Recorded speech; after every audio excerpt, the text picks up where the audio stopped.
Dando continuidade aqui, então, vou passar a palavra para a professora Ângela de Castro Gomes, do Instituto de História da UF. Eu vou botar aqui.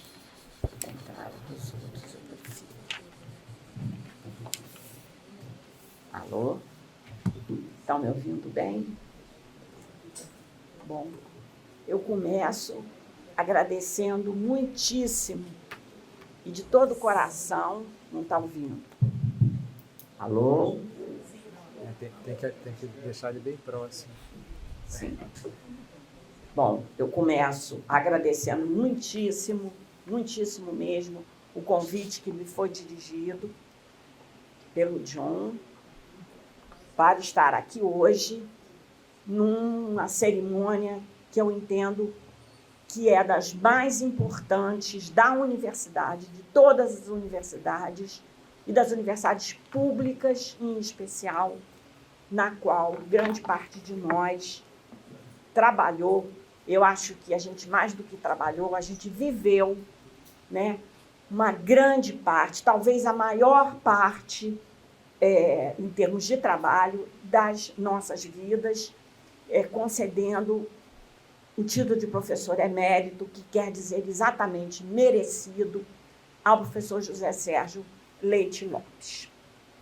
Eu também pensei um pouco o que eu falaria hoje, e eu decidi que eu não iria falar sobre as inúmeras contribuições de Zé Sérgio, é assim que eu vou chamá-lo, aos estudos do mundo do trabalho, de uma forma geral, a começar pelas relações de dominação, que implicam imobilização da força de trabalho pela moradia, articulando aí os trabalhadores de fábrica, operários e os trabalhadores de campo, camponeses, que são sempre, e com toda a razão, destacadas por todos que falam da obra de José Sérgio. Essa é uma questão clássica das ciências sociais, mas a maneira como José Sérgio trabalhou com ela foi extremamente inovadora em inúmeros aspectos, pelo fato dele estar disposto, a meu ver, a não ficar preso ao já estabelecido por categorias, por dicotomias, por interpretações. Eu queria chamar a atenção aqui para, como eu, uma historiadora que fazia pós-graduação em ciência política, então uma dublê de cientista política, exatamente nos anos 70 e 80, percebi na época, e vejo agora com mais clareza, essas contribuições de Zé Sérgio.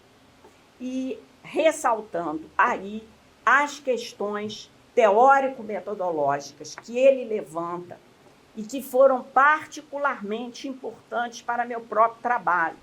Então, ouvindo o Zé Ricardo antes, eu penso que eu sou uma espécie de caso do que ele falou.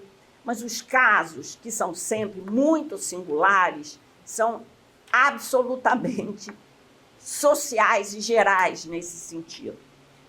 E é aí que eu me coloco. Então, eu não sei também se é uma idealização do passado, é aquela coisa da ilusão biográfica, né? Mas, em minha vivência de pesquisadora e professora, pensando hoje, essas foram décadas em que, a meu ver, houve uma prática, talvez o início da construção de uma prática efetiva e extremamente profícua de interdisciplinaridade nas ciências humanas e sociais. No caso dos mundos do trabalho, entre a sociologia e a antropologia com muita força. Um pouco menos, mas não menos importante, na ciência política e na história, nas quais, na história, as desconfianças eram muito maiores, talvez em função do peso de um marxismo ainda não renovado e muito dominante. havia, então, grandes interpretações, conceitos chaves, dos quais era difícil escapar. Na época, eu sabia disso, eu sentia isso, mas também sentia que eu vivia um momento de questionamento e de construção de parcerias que estavam se estabelecendo de uma forma muito clara. No caso específico que eu quero ressaltar, entre mim e Zé Sérgio, a despeito de nós não termos, eu acho, na época, tanta percepção do que estava acontecendo. Nós fizemos nossas teses de doutorado ao mesmo tempo e ao mesmo tempo em que nos conhecíamos, assim como eu também conhecia a Rosilene. Nós entramos na universidade, acho que no mesmo ano, e publicamos essas teses de doutorado no mesmo ano, 1988, o ano da graça de 1988. Bom, em minha leitura, a estratégia escolhida por Zé Sérgio foi bastante historiográfica, desde o princípio, porque ele fazia um mergulho numa pesquisa empírica, com vários tipos de documento. Na minha leitura, exatamente para desafiar o estabelecido. A riqueza das fontes, o cuidado de sua etnografia é a prova, os historiadores usam essa palavra, e usam inclusive até hoje, é a prova na qual se assentam suas propostas teóricas, conceituais e interpretativas. Ele desconstrói dicotomias acreditadas, verdades estabelecidas e constrói com elas complementariedades, tensões, com extrema competência, porque as bases nas quais essas operações intelectuais se apoiam são essa etnografia extremamente sólida e cuidadosa. E eu acredito, até hoje, talvez até mais hoje, que esse é um caminho indiscutível e absolutamente eficiente para se fazer teoria em ciências humanas e sociais. Friso particularmente em história, mais uma vez, porque a pesquisa de Zé Sérgio é histórica. Ele historiciza as relações de trabalho e poder que estudam, como elas se estabelecem, como elas se consolidam e como elas e por que elas entram em declínio, fazendo isso pela obra de atores sociais. O tempo é sempre uma variável fundamental da pesquisa de Zé Sérgio, que tem na dimensão cultural outro alicerce central. Creio que na história foi também nesse momento, anos 70, 80 e essa virada, que nós estávamos conhecendo o que se chamou de história cultural, que tem tudo a ver com a antropologia, a começar pelas principais referências bibliográficas. Além disso, pelo menos duas questões substantivas da tese de Zé Sérgio dialogavam de perto com a história e com o que eu estava tentando fazer, procurando fazer e defender em minha própria tese. O que eu só fui descobrir melhor depois que eu li a tese de doutorado do Zé Sérgio. O mestrado, O Vapor do Diabo, não, eu tinha lido antes. E ele foi um dos livros mais importantes, e eu também quero dizer que foi dos mais bonitos que eu li no período que eu estava fazendo a minha tese. Eu descobri, nesse sentido, do acompanhamento do trabalho do José Sérgio, duas questões, vamos dizer assim, muito importantes e comuns. Uma delas era a da importância e do impacto da legislação trabalhista nos anos 30 e 40 para as relações de trabalho, não só para os trabalhadores operários, mas para os trabalhadores em geral e, igualmente, para o patronato e para a mudança do comportamento desse patronato, em especial em função do funcionamento de algumas instituições, como a Justiça do Trabalho.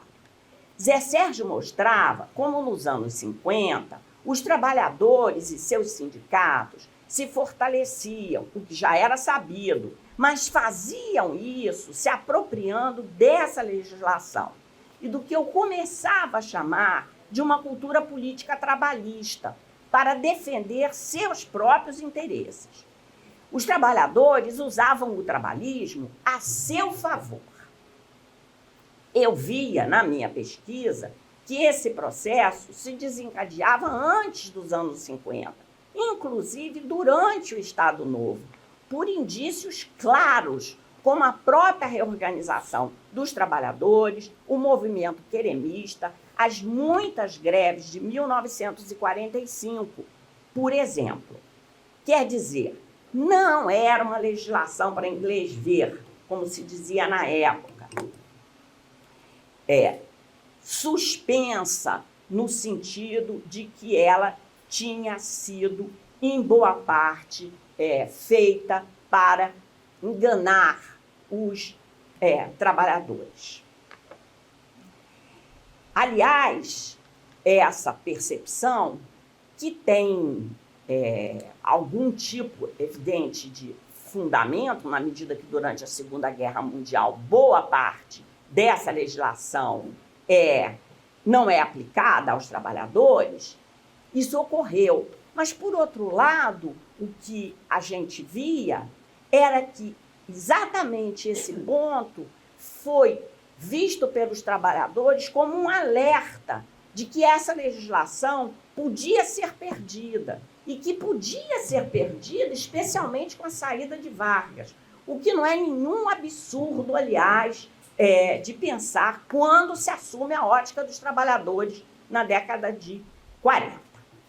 Outra questão, também, para mim, muito valiosa, e no diálogo do Zé Sérgio, foi o empenho que aparece no trabalho dele de compreensão do tipo de autoridade do patrão, no caso, o coronel Frederico, dono da tecelagem, moderno e tradicional ao mesmo tempo, e que é recuperado posteriormente, né, como um bom tempo. Eu, na época, trabalhava com a questão da construção do mito Vargas, via especialmente direitos trabalhistas, quando Vargas é apresentado como o dono da casa, o pai da família, o protetor dos trabalhadores. E aí, o que aparecia para mim? Aparecia a tensão entre doar essa posição protetora, mas de doar algo que vai ser recebido e cobrado como um direito, e mais, como um direito garantido por lei. É claro que eu também estava lendo Thompson. Aliás, a gente estava começando a ler Thompson. Ou seja, não tinha massa de manobra nessa história.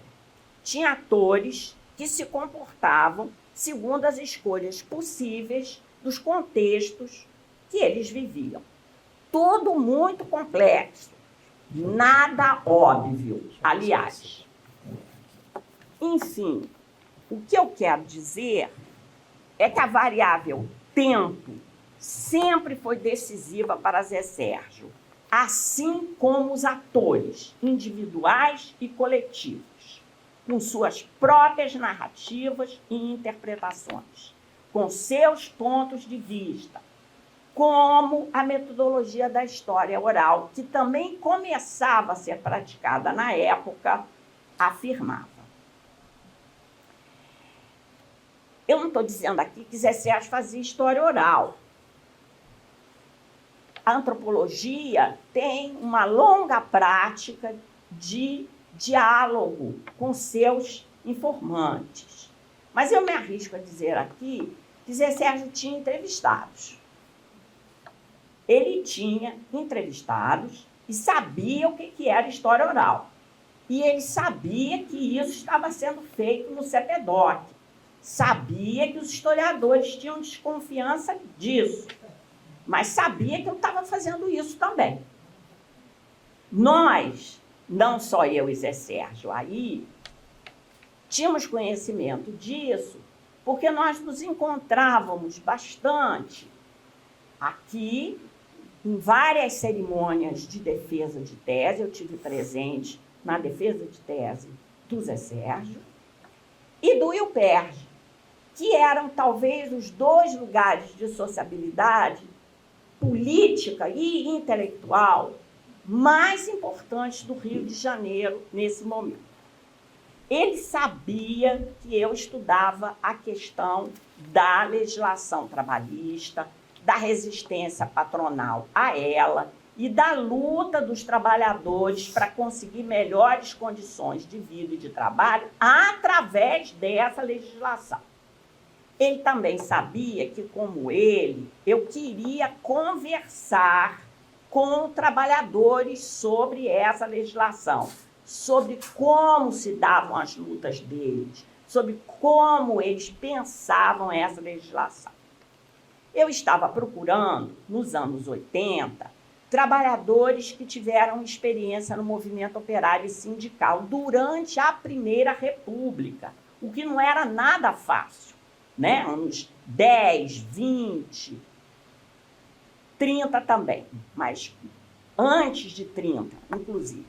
Portanto, eram pessoas bem idosas, que precisavam estar em bom estado de saúde e que a família, além deles mesmos, que a família é um dado importante aí, concordassem com fazer uma entrevista. E aí eu tive uma sorte danada. Num belo dia, Zé Sérgio me disse que tinha uma vizinha lá no prédio de Laranjeiras, onde ele morava, né? Onde eles moravam, ele, Rosilene e as crianças, minhas crianças, as crianças deles. A vizinha dele tinha sido anarquista. Olha que coisa incrível. Uma anarquista, que é uma coisa rara, e uma mulher, que é uma coisa muito rara. Uma anarquista mulher. Bom, eu fiquei vibrando. Era a dona Elvira Boni. No dia que eu fui conhecer a dona Elvira Boni, eu já tinha tudo combinado por telefone com ela, me apresentei, sou amiga do Zé Sérgio e tal. Mas no dia que eu fui conhecê-la, eu primeiro fui ao apartamento de Zé Sérgio e Rosilene. E ele desceu comigo para a casa de dona Elvira. Foi ele que tocou a campainha, que ela abriu a porta, a primeira pessoa que ela viu, Zé Sérgio. Ora, a gente sabe o valor de um mediador. A entrevista estava garantida. E quando ele se despediu dela e me deixou a sós com ela, de cara, ela me disse o seguinte: eu sei exatamente o que você está fazendo. É aquela coisa de tese que o Zé Sérgio e a Rosilene fazem e que é muito difícil. Pode deixar que eu vou te ajudar. Olha, eu falei assim, isso mesmo, dona Elvira, é isso mesmo. E eu fiz várias visitas a ela, não tive problema nenhum, foi a única entrevistada que não teve problema nenhum em assinar a carta de cessão. Eu comecei a explicar, isso aqui é um papel da Fundação Getúlio Vargas, pode deixar, assinou lá o papel. Falei, ok, então tudo bem. Depois que eu fiz a primeira entrevista, viu, gente? A carta de cessão é no fim, depois da entrevista. Bom, eu fiz várias visitas a ela e, para mim, essa é uma das entrevistas mais preciosas, eu não tenho outra palavra para qualificar, que eu fiz. Os cabelos brancos não mentem, em mais de 40 anos de pesquisa e de prática de história oral. Uma entrevista que me ajudou em minha tese, que me ajudou em minha formação como historiadora e cientista política, nos estudos do mundo do trabalho, e em minha formação como historiadora, ponto.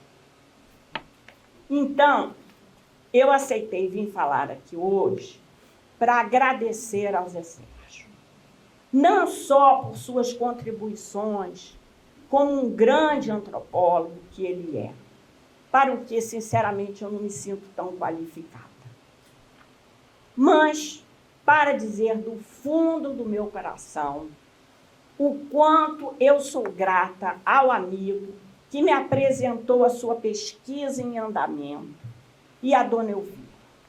E para o resto da vida, continuou me apresentando ao que ele estava pesquisando, as suas iniciativas inúmeras e importantes política e intelectualmente.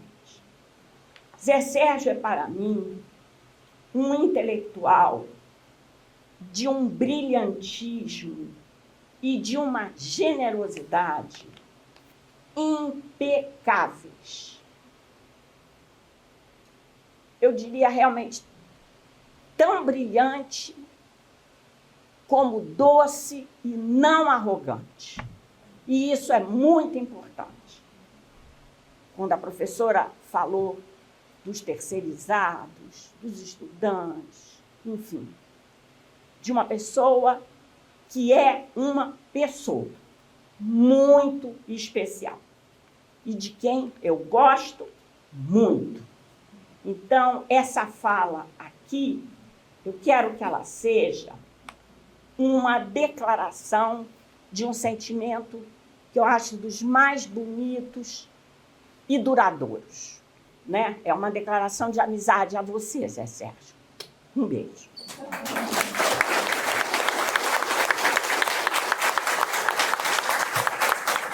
Bom dia a todos e a todas.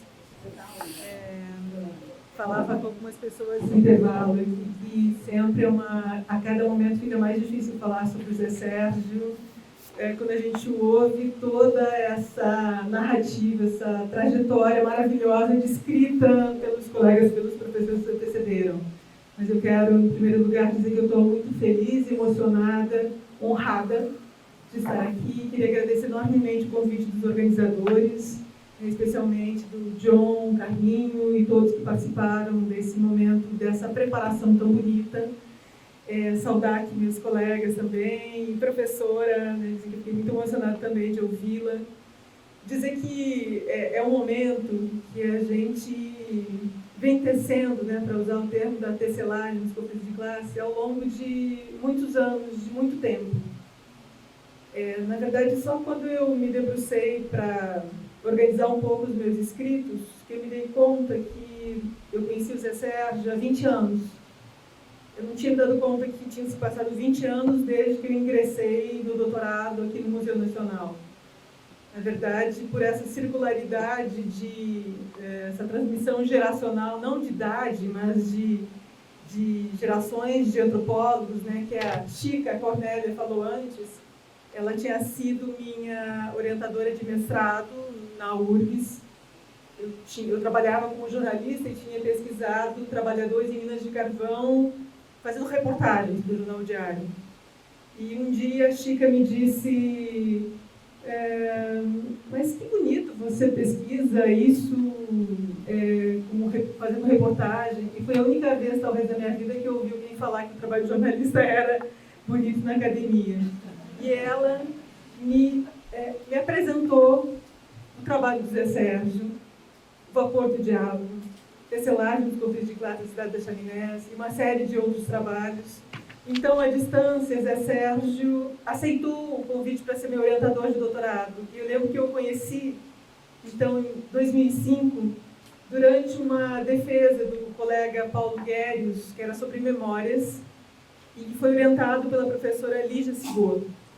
E ali eu tentava identificar entre as pessoas da banca, eu tinha olhado lá, já tinha Google, né, naquela época, qual seria a foto do Zé Sérgio para eu ver e conversar com ele assim que acabasse a defesa.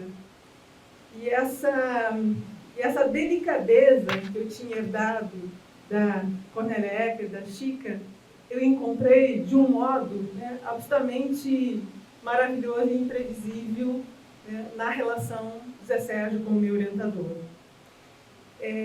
Um tanto do texto que eu quero ler a seguir faz parte de um pequeno artigo que, para minha sorte, o Zé Sérgio já conhece, que foi publicado em outubro de 2017 na Revista Latino-Americana de Antropologia del Trabalho. Me desculpem aí o portunhol. A pedido dos editores, os nossos companheiros argentinos, como Hernan Palermo, Lorena Capogrossi, que homenageavam a cada edição mestres com contribuições fundamentais para a antropologia do trabalho na América Latina.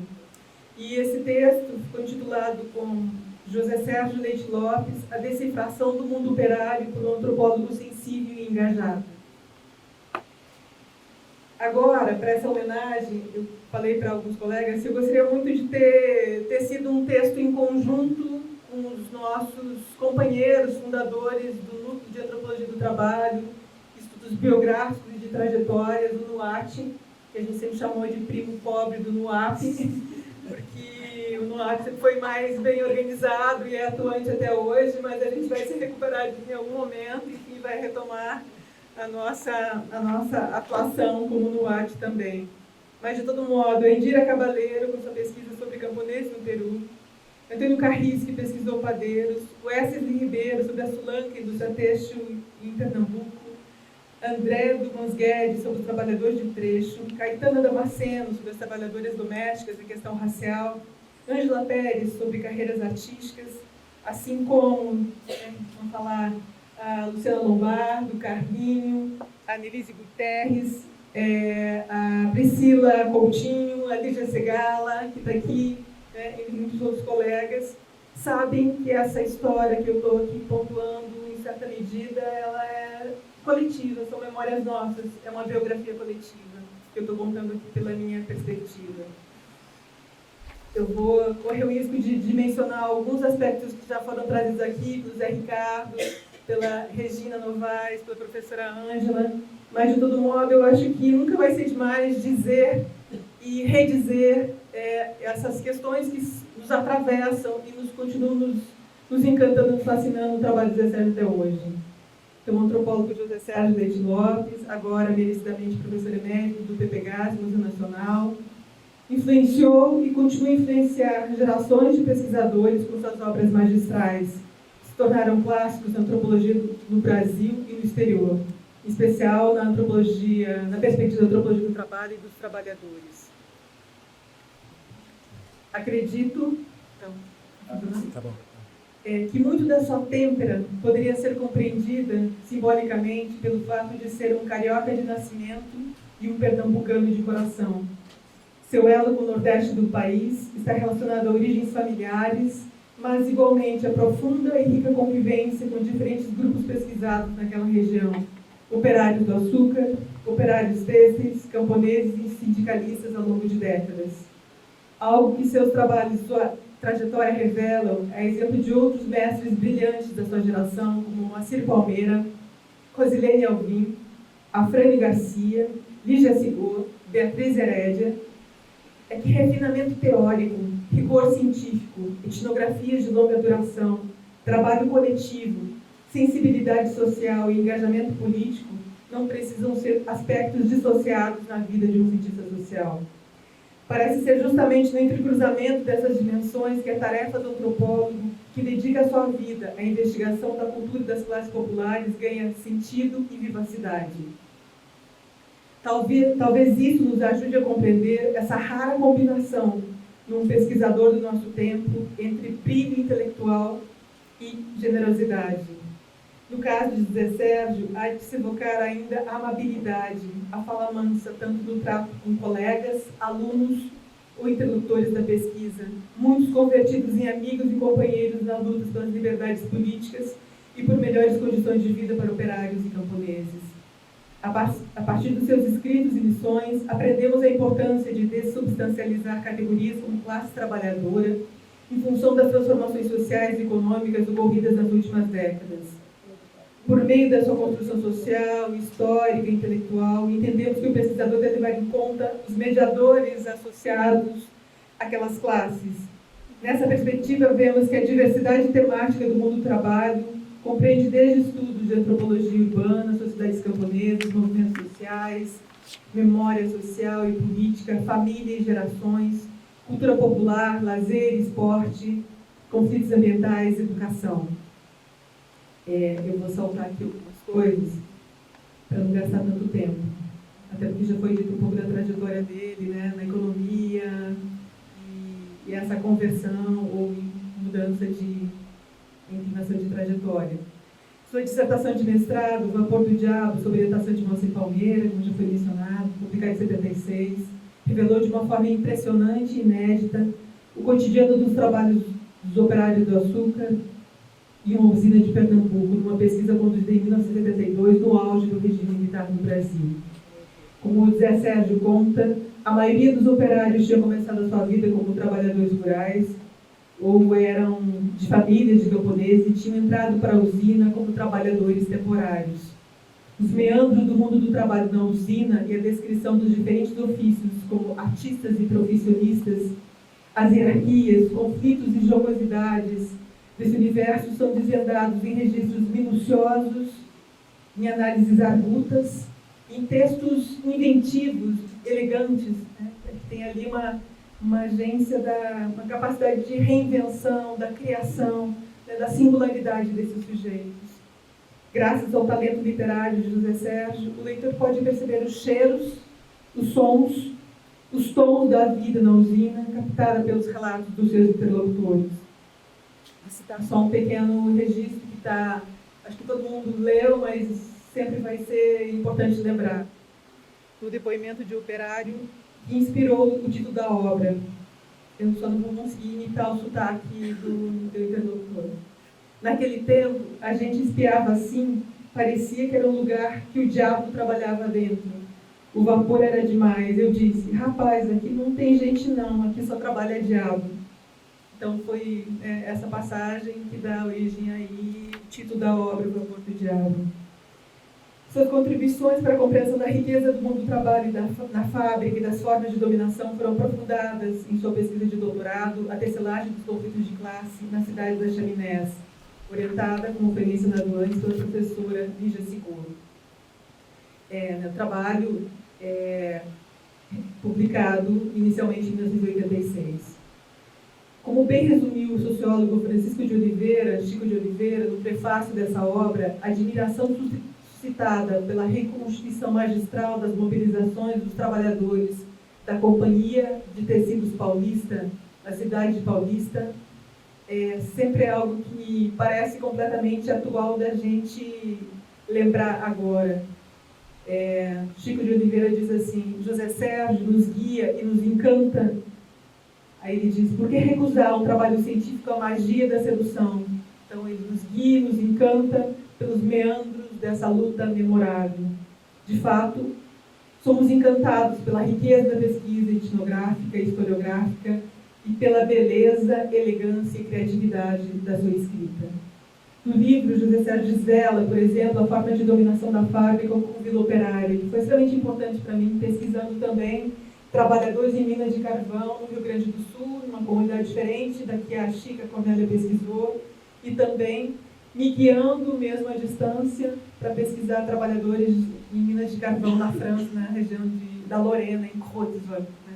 Representando alguns dos seus mais próximos amigos interlocutores, né? O Fernando Garcia, que era já nosso mestre, né, de longa data, que foi meu supervisor da pesquisa de estágio de doutorado, mas também Michel Pealou, Stephanie Bow, entre uma série de outros pesquisadores que me foram apresentados pelo Zé Sérgio.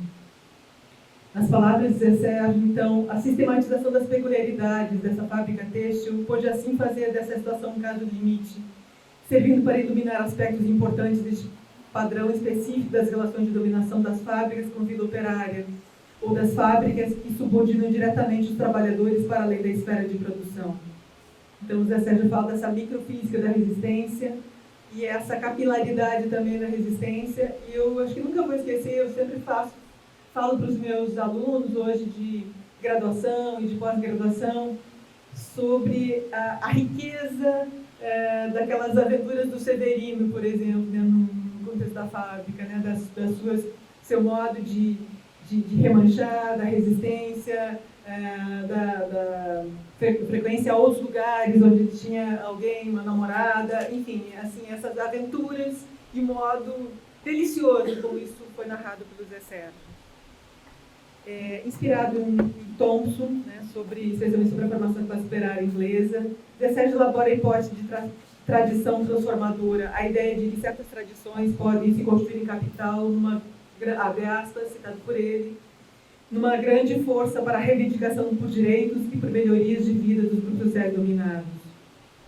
Como se sabe, a análise da experiência da Revolução Industrial Inglesa, Thompson partiu da importância do passado, da valorização da memória e da história incorporada para a criação do novo, compreendendo a importância dos artesãos, dos trabalhadores a domicílio, dos trabalhadores rurais precarizados pelas transformações capitalistas como os motores do novo movimento. Foi algo similar que José Sérgio e Rosilene Alvim identificaram de forma brilhante na cidade de Paulista, em Pernambuco. Parte dessa produção, né, está no belo filme Tecido Memória, produzido, escrito por José Sérgio e por Rosilene, com a co-direção de Celso Brandão, lançado em 2008, que compartilha conosco a revisita ao campo dos trabalhadores têxteis em Pernambuco, cerca de 30 anos depois, com as suas formidáveis contribuições dessas memórias compartilhadas, que também nos ajudam a ampliar, a inovar os estudos, não só sobre memórias, mas também sobre a antropologia visual e da imagem. E em 1999, Zé Sérgio e Rosilene já tinham publicado um artigo, uma autobiografia operária, a memória entre a entrevista e o romance, na revista Estudos Avançados. Era sobre os escritos de um operário. Isso também nos inspirou muito fortemente para a gente conhecer outros escritos de trabalhadores, que são raros. E ele fala, então, desse operário que, um ano após a realização de uma longa entrevista, que foi um singular retrato autobiográfico romanceado, apresentou esse testemunho escrito sobre a experiência de sobrevivência em um contexto de transformação social. Então, Zé Sérgio contando que Zé Sérgio e Rosilene, né, contando nesse artigo que este manuscrito de perto de 50 páginas, um caderno escolar grande, ostentava o título de Os Miseráveis, que estava com efeito entre os poucos materiais escritos pelos próprios operários entre o conjunto dos dados os quais eles trabalharam. Então, como eu disse antes, eu tive o privilégio de ser orientada por Zé Sérgio, na antropologia social, no meu doutorado aqui no museu, depois permanecendo como ProDoc, né, pós-doutorado, entre 2010 e 2014, eu pude pesquisar a construção da honra dos trabalhadores de minas de carvão. E a obra do Zé Sérgio foi sempre de uma profunda inspiração para as investigações que eu e os meus colegas, assim como os nossos alunos, né, vêm desvelando o mundo do trabalho e dos trabalhadores. Hoje nós vemos assim, a mesma fascinação e avidez na leitura do Vapor do Diabo, da tecelagem do conflito de classe, da Cidade das Chaminés, por jovens pesquisadores e outras obras produzidas pelo Zé Sérgio. Fomos todos e somos todos instigados e estimulados no exemplo de um professor brilhante, de um pesquisador brilhante, íntegro, ético, que ao invés de se preocupar com a formação de uma escola, sempre nos ofereceu plena liberdade de escolhas, para além de suas próprias opções temáticas, concepções teóricas e metodológicas. Além disso, né, já dito antes, mas eu acho que isso é algo realmente que marca a figura do Zé Sérgio, a cordialidade, a paciência e a generosidade para compartilhar reflexões e sugerir insights. Sempre esteve e sempre está presente quando narramos nossos grandes e pequenos dramas, os constrangimentos em campo, as dúvidas, as gafes, as hesitações, descobertas e aventuras cotidianas da pesquisa. Depois de nos ouvir com vivo interesse, Zé Sérgio sempre nos surpreende com a observação fina e certeira de algo que nos passou despercebido, fornecendo um insight, uma chave de leitura que é capaz, finalmente, de nos tirar do labirinto das incertezas do qual havíamos nos metido. No NUAT, então, nós pudemos, em conjunto, ministrar alguns cursos sobre memória, trajetória de trabalhadores, operários e camponeses, e publicamos também alguns trabalhos coletivos, como Narrativas da Desigualdade, Memórias, Trajetórias e Conflitos, com a participação de 13 pesquisadores em 2013. E depois, em 2017, eu, Zé Sérgio, junto com o Renato Tapajós, escrevemos um pequeno livro, obrigada, Peões Visto Por, dentro daquela bonita coleção Eduardo Coutinho, Cinema em Livro, organizado pelas colegas Elis Altman e Tatiana Bacal. E, por fim, como eu sei que eu já devo ter extrapolado e generosamente, o John está me dando mais uns minutos, porque provavelmente eu já gastei, acho que uns 15, mas eu vou fazer aqui a referência, um exemplo pessoal, que ajudará a traduzir, eu acho, o que chamamos de generosidade e originalidade das contribuições aos seus orientados. Tempos atrás, redescobri uma mensagem por e-mail que recebi de Zé Sérgio, em resposta ao e-mail que lhe enviei durante meu estágio de doutorado na França. Na ocasião, eu havia lhe contado sobre um sonho que eu tivera na véspera e que me afetou muito fortemente, porque parecia traduzir vivências entre famílias de mineiros. Zé Sérgio respondeu assim, como ele já leu isso publicado, acho que ele não vai se importar que eu mencione aqui.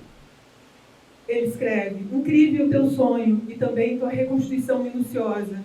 Não sei interpretar sonhos, nem os meus próprios, vou comentar o que posso. O sonho e seu registro me parecem bem etnográficos, exagerando situações pelas quais você passou.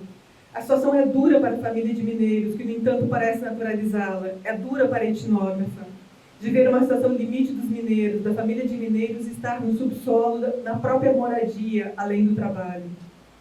De estarem cimentados e sem janelas, apesar de terem uma luz filtrada do exterior através do cimento e de terem simulacros de jardins e plantas.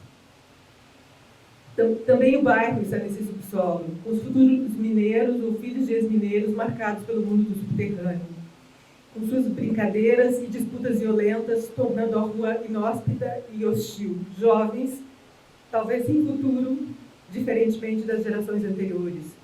Aí Zé Sérgio segue. Depois de decifrar o mundo masculino dos mineiros de Minas do Leão, que você conseguiu penetrar na sua vida cotidiana, de observar o mundo masculino do futebol, de ganhar a sua confiança, de morar no bairro, de se relacionar com suas famílias, partiu para o mundo dos ex-mineiros da Lorena francesa, com pouca comunicação inicial, com o sotaque terrível dos imigrantes, a escuridão do inverno e do frio, um certo subsolo geral unido da vida cotidiana. Em casa, a mina não existe mais, mas também ganhou a confiança deles. Será que a mina fechada, o passado da mina para os ex-mineiros e mulheres e seus filhos, torna o cotidiano fechado como no subsolo? Será que a situação da família de mineiros mudou e de repente é preciso fazer uma outra tese? O clima do sonho me faz lembrar, Zé Sérgio falando, Dias Exemplares, de Michael Cunningham, autor de As Horas, que também foi filme. 3 contos articulados, o primeiro deles sendo sobre a Revolução Industrial em Nova York, através da família de um mineiro operário. Comunicação pessoal, por e-mail, então, 1º de fevereiro de 2009. Muito obrigada, Zé Sérgio, por tanto, por tudo, e parabéns por essa belíssima trajetória e por toda essa atenção e delicadeza conosco, seus orientados. Obrigada a todos.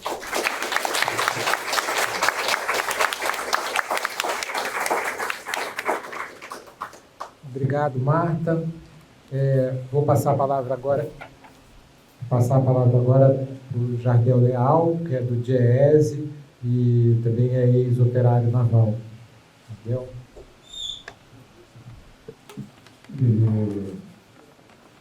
Eu vou tentar ser o mais livre aqui possível. Portanto, eu não vou agradecer, não, porque essa é uma tarefa dificílima para mim. Eu tenho um jeito de falar muito diferente, não fiz um discurso pronto, anotei datas aqui e queria começar confessando aqui, porque já tiveram referências, eu sou um economista. Mas, embora sendo economista, eu tenho uma trajetória que, antes de conhecer o Zé Sérgio, nos aproxima. Eu entrei na Faculdade de Economia em 1968, na UF. Estudei 2 anos, larguei a faculdade, o problema é que eu me emocionava. E veio operário metalúrgico, escolhi a profissão de soldador, em que não precisava mais do que o curso primário, a 5ª série primária. Isso me ajudou profundamente, porque aquele velho conhecimento que eu trazia, que antes de entrar na universidade eu tinha feito tomado uma posição filosófica que eu buscava desde os meus 10 anos e sabia que eu precisava me tornar um operário. Precisava aprender a ser um operário, por conta da origem familiar. E em 1964 também eu tive uma experiência com meu pai, que também era professor, que aí eu brigo com o Zé Sérgio, e eu e Zé Sérgio temos também uma relação com a física.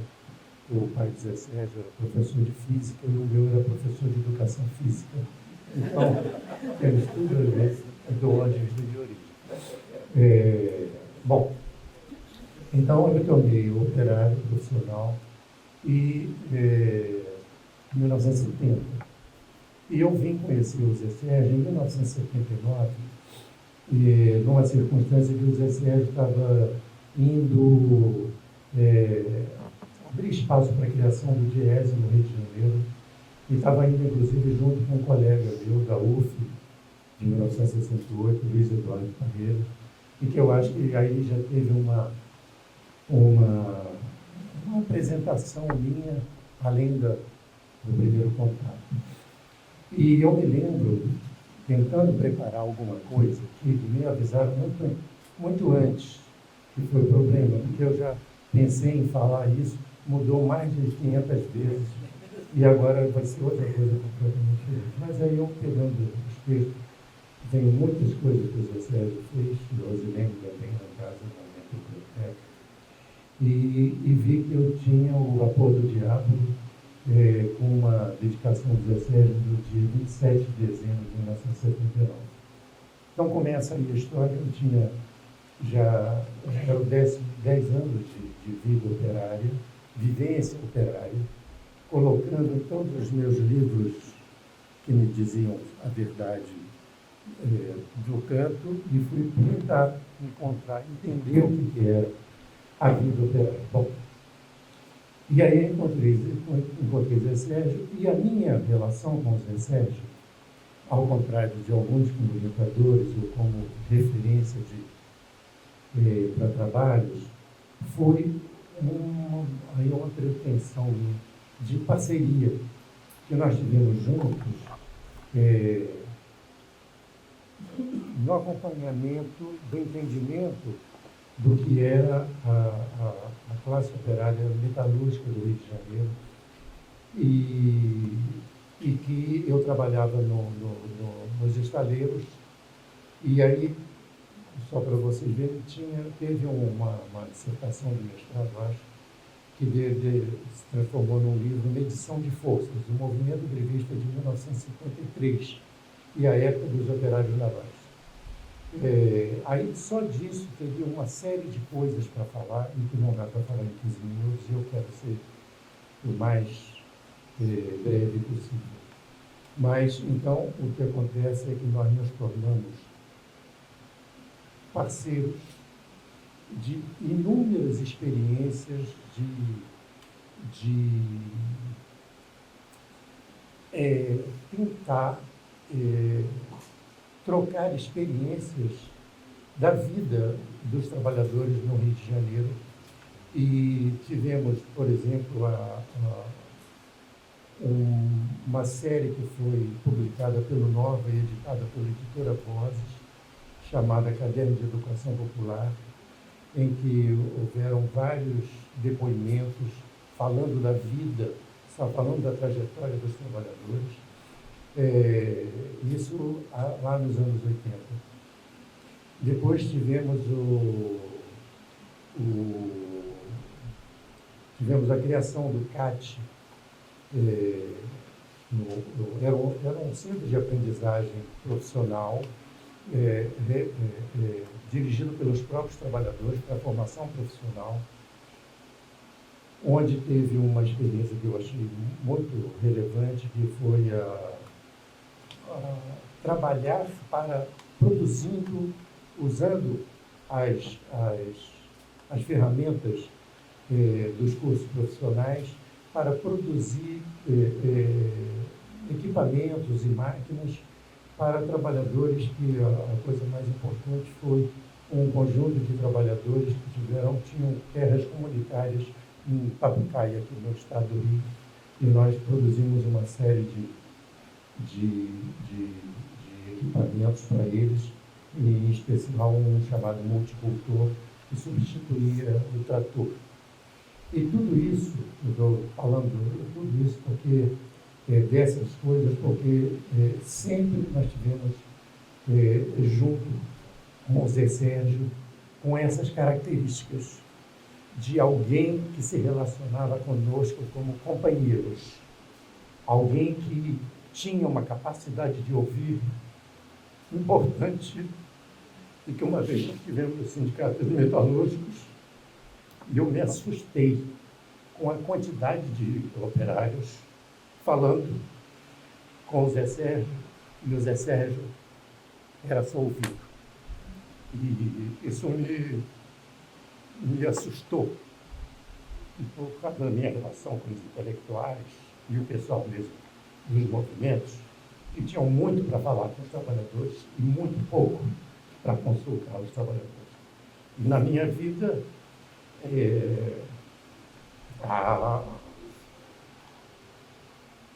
a questão central era de que a classe trabalhadora fosse o elemento de inspiração para as formulações daquilo que nós poderíamos apontar para frente, do que poderia ser.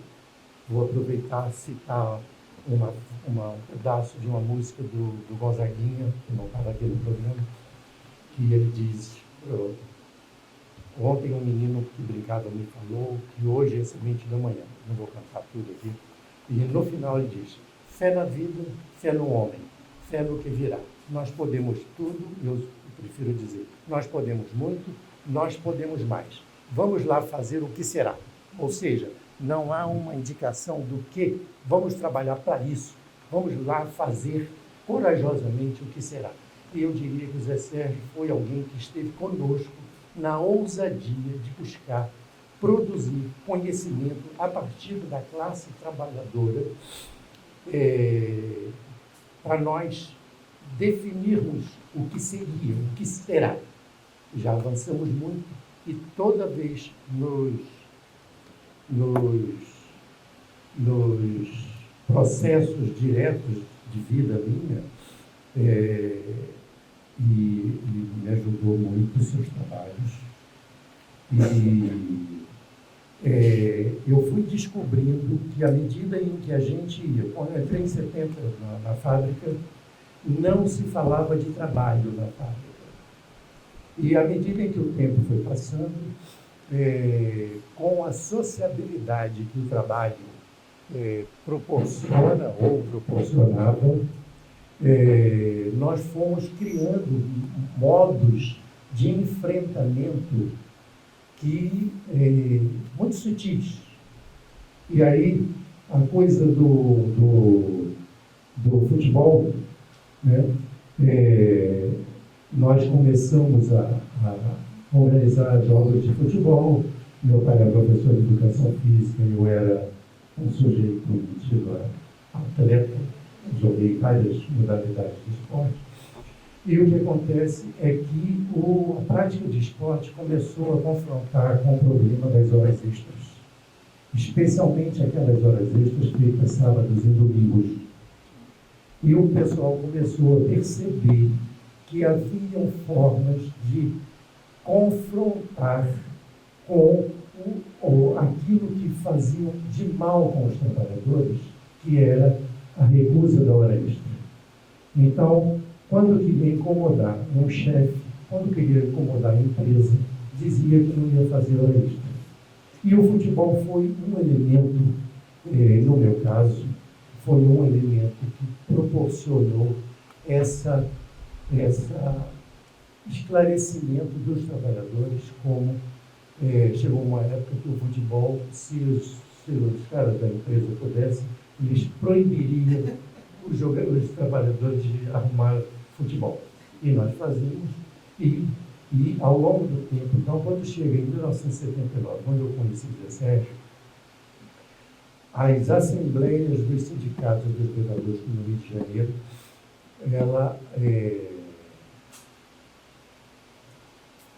elas eram frequentadas por trabalhadores que saíam dos estaleiros, em especial o estaleiro Caneco do Caju. Eles iam em passeata lá do Caju até o sindicato.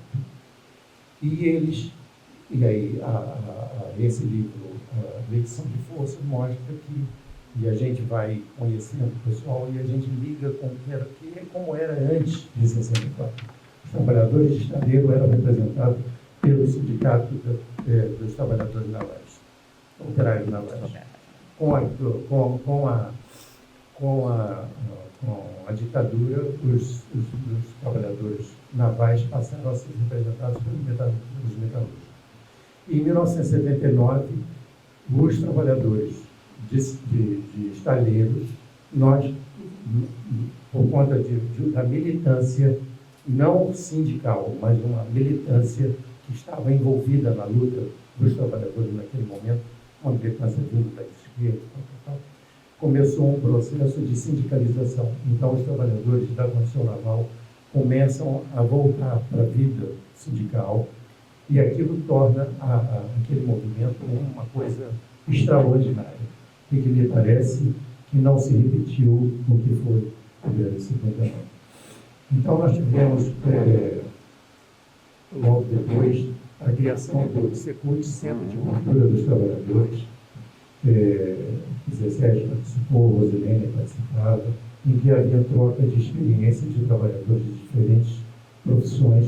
E nesse processo nós levamos aqui os trabalhadores acadêmicos, os intelectuais, outros pesquisadores de outras instituições, também se comportassem como nós, dando seus depoimentos e trocando ali as discussões.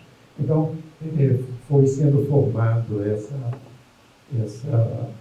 essa relação em que não diferenciava os pesquisados, o objeto das pesquisas e o sujeito, né? E eu quero chamar a atenção porque eu depois vi isso com muita força na figura do Moacir Palmeiras com trabalhadores da cana-de-açúcar. Entendeu?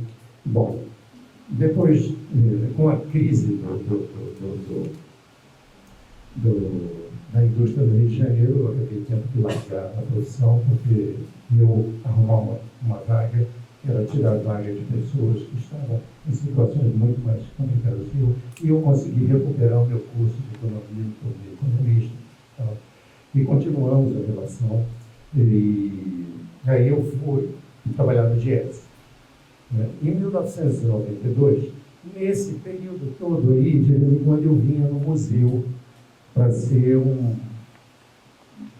dar um depoimento, participando das aulas do Zé Sérgio e tal. Então, alguns antropólogos me conhecem como um operário. Né? Então, nesse processo, aliás, antes eu tinha conhecido o Robert Linard, que agora, ontem eu procurando dados sobre ele e tal, descobri que saiu um filme sobre a história dele, que era um trabalhador que fez o mesmo movimento que eu.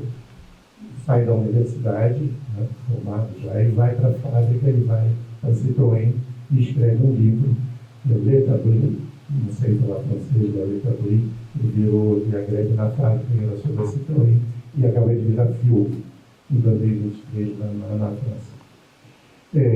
E nesse processo de relação aqui com o museu, em 1992, eu tive uma oportunidade, foi uma longa conversa com Michel Pialou, e que depois fomos visitar a EMAC, que foi um dos chaleiros que eu trabalhei por muito tempo, e que havia sido ocupado pelos trabalhadores para evitar o fechamento.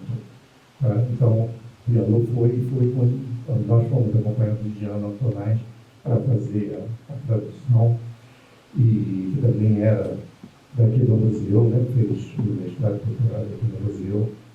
E nesse momento, aquele modo de trabalhar, o modo de operar dos estrangeiros, não dá tempo de falar, porque não tem sessões fechadas, e você começa a trabalhar montando as peças, daqui a pouco vira oficina, onde você trabalha dentro, e aí tem toda uma série de outras formas de atividade, que não apenas metalúrgicas. Então é uma riqueza enorme, e os trabalhadores navais, portanto, sempre foram um problema para o controle da classe trabalhadora. Então sempre houve uma disputa muito grande pelo controle da classe trabalhadora, o que eu acho importante, porque a disputa pelo tempo, eu também tive a oportunidade de acompanhar, ajudar uma tese, uma dissertação da COP Rio, 1984, falando sobre o tempo, a disputa pelo tempo, mas isso no cotidiano do trabalho. Depois eu fui co-orientador de uma dissertação de mestrado em Minas Gerais, na Faculdade de Educação, e que eu, ainda como operário, participei da banca. Foi a primeira vez que eu estava numa situação como eu estou agora aqui. Eu não sabia o que fazer, mas como eu era um peão, podia falar qualquer bobagem, estava tudo bem. Ninguém ia fazer nenhuma crítica mais ousada, não ia aparecer no jornal. O cara fez besteira. Então eu tive com o Michel Pialou nesse tempo, e foi importante porque depois eu tive a oportunidade de ler, né, O Retorno à Condição Operária, de Michel Pialou, e que dialoga muito com as coisas que eu vivia, que vivenciava, assim como sempre foram os trabalhos do Zé Sérgio. Eu tive a oportunidade depois de assistir a defesa de tese e uma série de outros trabalhos. E depois eu fui para o Diese. No Diese, pode mandar eu parar de falar que eu paro na hora. No Diese, o Diese no Rio de Janeiro, pelo menos, tinha uma característica importante de trabalhar sempre coletivamente. Nada do que nós fazíamos era feito por um técnico, era feito de forma coletiva. Ali, Sônia Mendonça, que foi a minha primeira supervisora e que me admitiu no Diese. E nesse período, então, nós chamávamos alguns intelectuais para falar das suas pesquisas, e Zé Sérgio foi, uma vez mais, uma figura importante, assim como o Zé Ricardo e outros intelectuais acadêmicos, e fazendo com que o Diese tivesse uma aproximação mais, retomando uma relação mais próxima com a universidade.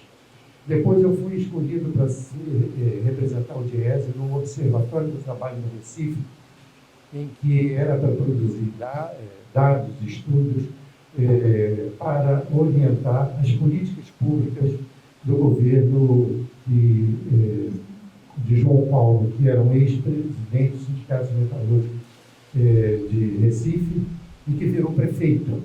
E haviam dois técnicos do Diese que tinham se tornado secretários. E um deles era o secretário de Desenvolvimento, onde o Observatório do Trabalho funcionava. E também, mais uma vez, por conta dessa parceria, o Zé Sérgio acabou sendo envolvido nesse processo de formação, de troca de experiências e nesse observatório participavam todas aquelas entidades que faziam pesquisa e tinham interesse sobre o trabalho, inclusive o pessoal da Universidade Federal de Pernambuco. E nesse período, então, nós tivemos uma experiência de produzir dados, informações, de fazer pesquisas mesmo, e que serviam para os trabalhadores que estavam envolvidos no orçamento participativo.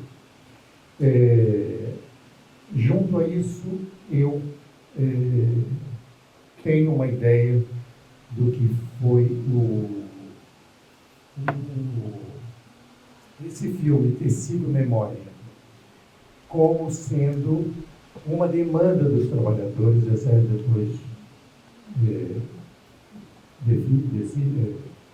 responde isso com mais clareza, como se quisessem ter uma marca da experiência vivida e que geraram a tese, a tecelagem dos conflitos de classe na cidade de Chaminés. Então, por conta dessa demanda, esse filme foi importante e eu pude estar, pelo menos em certo tempo, acompanhando a elaboração disso.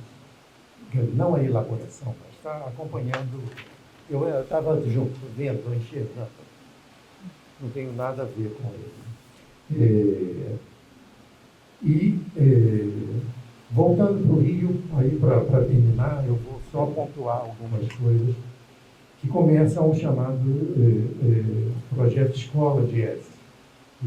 O nome final ficou Escola de Ciências do Trabalho. O Zé Sérgio teve um papel importante, Zé Ricardo também teve uma participação importante, em que a ideia é de que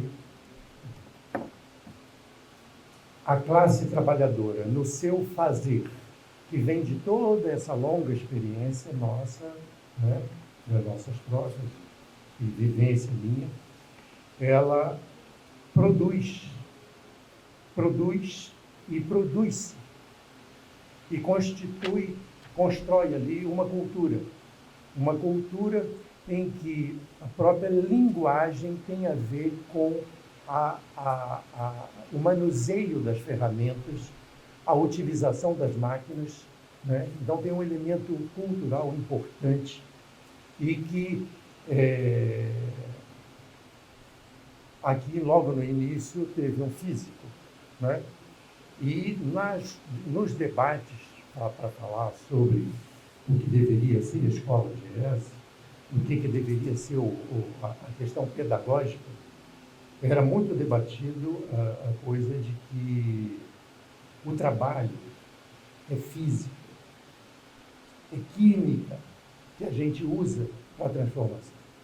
E o trabalho, ele é material e tem uma dimensão econômica muito forte por conta dos objetivos da civilização, mas ele é social, histórico e político.